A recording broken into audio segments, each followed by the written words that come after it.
Hi dear friends, ഇന്ന് ഞാൻ നിങ്ങളുമായിട്ട് ഷെയർ ചെയ്യുന്ന എൻ്റെ റെസിപ്പി മട്ടൻ കറിയാണ് കേട്ടോ. വളരെ രുചികരമായ ഒരു മട്ടൻ കറിയാണ്. നിങ്ങൾ ഇതുപോലെ ഒന്ന് ട്രൈ ചെയ്തതിൻ്റെ ഫീഡ്ബാക്ക് എന്നെ അറിയിക്കാൻ മറക്കല്ലേ. എൻ്റെ ചാനൽ സബ്സ്ക്രൈബ് ചെയ്യാനും ഷെയർ ചെയ്യാനും കമൻ്റ് ഇടാനും. 2 കിലോ മട്ടനാണ് ഞാനിവിടെ എടുത്തിരിക്കുന്നത് കേട്ടോ. പൈപ്പിൻ്റെ ചോട്ടിലേക്ക് ഒരു വട്ടപാത്രം വെച്ച് അതിലേക്ക് മട്ടനെല്ലാം കൊട്ടിയതിന് ശേഷം പൈപ്പ് തുറന്നിട്ട് കൊടുത്ത് നന്നായിട്ട് കഴുകിയെടുക്കുകയാണ്. ഇതുപോലെ ചോരയും അതിൻ്റെ എല്ലാ വേസ്റ്റും കളഞ്ഞിട്ട് വേണം നമുക്കിത് ക്ലീൻ ചെയ്തെടുക്കാൻ. നന്നായി തന്നെ ക്ലീൻ ചെയ്തതിന് ശേഷം ഒരു അരിപ്പ പാത്രത്തിലേക്ക് നമുക്ക് വെള്ളം ഉലർത്താനായിട്ട് വെക്കാം. ഇനി നമുക്ക് ആട്ടിറച്ചി ഒരു വട്ടപാത്രത്തിലേക്ക് മാറ്റിക്കൊടുത്തതിന് ശേഷം അതിലേക്ക് കുറച്ച് കറിവേപ്പില നമുക്ക് ഇട്ട് കൊടുക്കാം. ഇനി നമുക്കിതിലേക്ക് ആവശ്യമുള്ളത് മസാലപ്പൊടികളാണ്.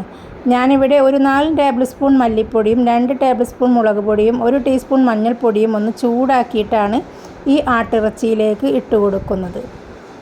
മസാലയുടെ പച്ചമണം മാറുന്നത് വരെ ഒന്ന് ചൂടാക്കിയിട്ട് നമുക്ക് ഈ ആട്ടിറച്ചിയിലേക്ക് ഇട്ട് നന്നായിട്ട് തന്നെ ഒന്ന് മിക്സാക്കി കൊടുക്കാം. മിക്സാക്കുമ്പോൾ കൈവച്ച് മിക്സാക്കുന്നതാണ് ഏറ്റവും നല്ലത്. അതല്ല നിങ്ങൾക്ക് തവി വെച്ചിട്ട് മിക്സാക്കണമെങ്കിൽ അങ്ങനെയും മിക്സാക്കി കൊടുക്കാം. ഒരു 5 മിനിറ്റ് നേരം നമുക്ക് നന്നായിട്ടൊന്ന് കുഴച്ച് കൊടുക്കാം. കണ്ടില്ലേ, ഇതുപോലെ നന്നായി കുഴച്ച് കൊടുത്തതിന് ശേഷം ഇതിലേക്ക് നമുക്കൊരു ടീസ്പൂൺ കുരുമുളക് പൊടി ഇട്ട് കൊടുക്കാം. ഇനി ഇതിലേക്ക് നമുക്ക് ഗരം മസാലപ്പൊടി ഇട്ട് കൊടുക്കാം. 1/2 ടീസ്പൂൺ ഗരം മസാലപ്പൊടിയാണ് ഇട്ട് കൊടുക്കുന്നത്. ഇനി ഇതിലേക്ക് നമുക്ക് ഉപ്പിട്ട് കൊടുക്കാം. ഉപ്പിട്ട് കൊടുത്തതിന് ശേഷം വീണ്ടും ഉപ്പുണ്ടോ എന്ന് നോക്കിയിട്ട് നമുക്ക് പിന്നീട് ഇട്ട് കൊടുക്കാവുന്നതാണ്. നന്നായിട്ട് നമുക്കൊന്ന് 2-3 മിനിറ്റ് നേരം മിക്സ് ചെയ്തതിന് ശേഷം വീണ്ടും ഉപ്പ് കുറവുണ്ടെങ്കിൽ കുറച്ചിട്ട് കൊടുക്കാം. ഒരു വലിയ സവാള വളരെ കനം കുറച്ച് നേരിയതായിട്ട് അരിഞ്ഞെടുത്തത് അതും കൂടി നമുക്കിതിലേക്കൊന്ന് മിക്സ് ചെയ്ത് കൊടുക്കാം. നന്നായിട്ട് വീണ്ടും ഒന്ന് മിക്സ് ചെയ്തതിന് ശേഷം നമുക്ക് ഉപ്പ് കുറവുണ്ടെങ്കിൽ ഉപ്പ് ചേർത്ത് കൊടുക്കാം. ഇനി നമുക്ക് ചേർക്കേണ്ടത് തക്കാളിയാണ്. തക്കാളി ഒരെണ്ണം ഇതുപോലെ അരിഞ്ഞത് അതും കൂടി ഇതിലേക്ക് നമുക്ക് ചേർക്കാം. എന്നിട്ട് നന്നായിട്ട് തന്നെ നമുക്കൊന്ന് മിക്സാക്കി കൊടുക്കാം. ഇങ്ങനെ എല്ലാതും മിക്സാക്കിയതിന് ശേഷം നമ്മുടെ ഈ മട്ടൻ നമുക്കൊരു കുക്കറിലേക്ക് മാറ്റി കൊടുക്കാം. കുക്കറിലാണ് ഞാൻ ഈ മട്ടൻ വേവിക്കുന്നത്. നിങ്ങൾ അടുപ്പിലാണ് വെക്കുന്നതെങ്കിൽ ഒരു ഉരുളിയിലോ വട്ടച്ചെമ്പിലോ വെച്ച് ചട്ടിയിലോ വെച്ച് വെള്ളം കുറച്ച് ഒഴിച്ച് വേവിച്ചാൽ മതി. ഞാനിത് കുക്കറിലാണ്, 5 കിലോ വരുന്ന ഒരു കുക്കറാണിത്. അതിലേക്ക് ഈ മട്ടനെല്ലാം മാറ്റിക്കൊടുത്ത് അതിൻ്റെ മസാല പുരട്ടി വെച്ച ചെമ്പിലേക്ക് കുറച്ച് വെള്ളമൊഴിച്ച് ഒരു 1/4 കപ്പ് വെള്ളമൊഴിച്ച് കുക്കറിൻ്റെ അടപ്പ് അടച്ച് നമുക്ക് ഒരു 4 വിസിൽ വരുന്നത് വരെ ഒന്ന് വേവിച്ചെടുക്കാം. എൻ്റെ ഈ മട്ടൻ പെട്ടെന്ന് തന്നെ വെന്ത് കിട്ടിയിട്ടുണ്ട്. 4 വിസിലടിച്ചപ്പോഴേക്കും അത് നന്നായി വെന്ത് വന്നു. ഇനി ഞാൻ ഇവിടെ മസാല തയ്യാറാക്കാം. അതിനായിട്ട് നല്ല കുഴിയുള്ള ഒരു പാനാണ് എടുത്തിരിക്കുന്നത്. ആ പാനിലേക്ക് ആവശ്യത്തിന് വെളിച്ചെണ്ണ ഒഴിച്ചെടുത്തതിന് ശേഷം ഒരു 4 സവാള ഇതുപോലെ വളരെ കനം കുറച്ചരിഞ്ഞതാണ് ചേർത്ത് കൊടുത്തിരിക്കുന്നത്.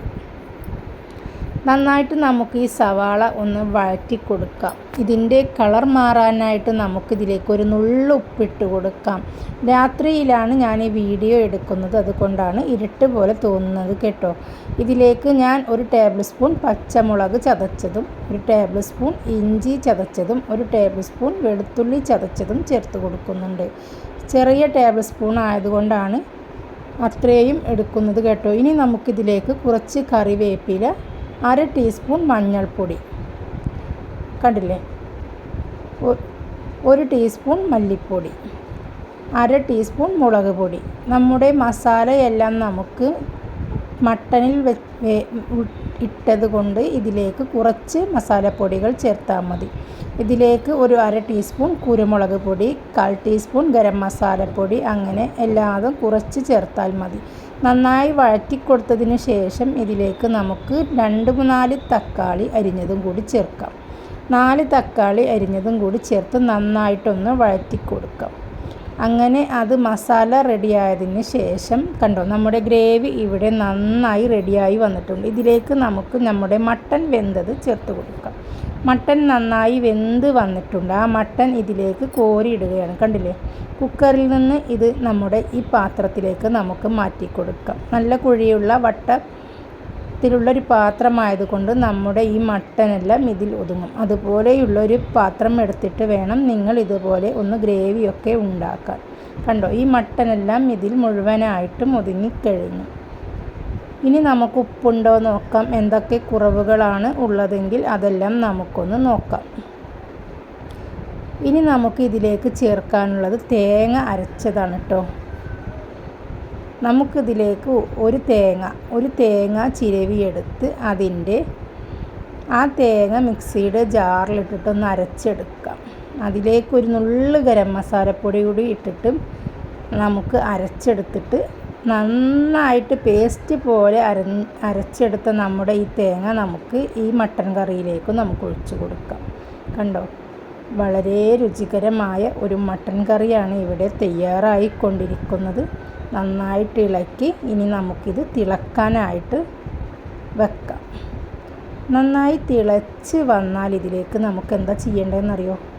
മല്ലിയില അരിഞ്ഞതും കൂടി അങ്ങോട്ട് ഇട്ട് കൊടുക്കുക. കണ്ടില്ലേ, നന്നായി തിളച്ച് വറ്റി വന്നിട്ടുള്ള നമ്മുടെ ഈ മട്ടൻ കറി ഇവിടെ തയ്യാറായി കഴിഞ്ഞു. വളരെ രുചികരമായ ഒരു മട്ടൻ കറിയാണ്.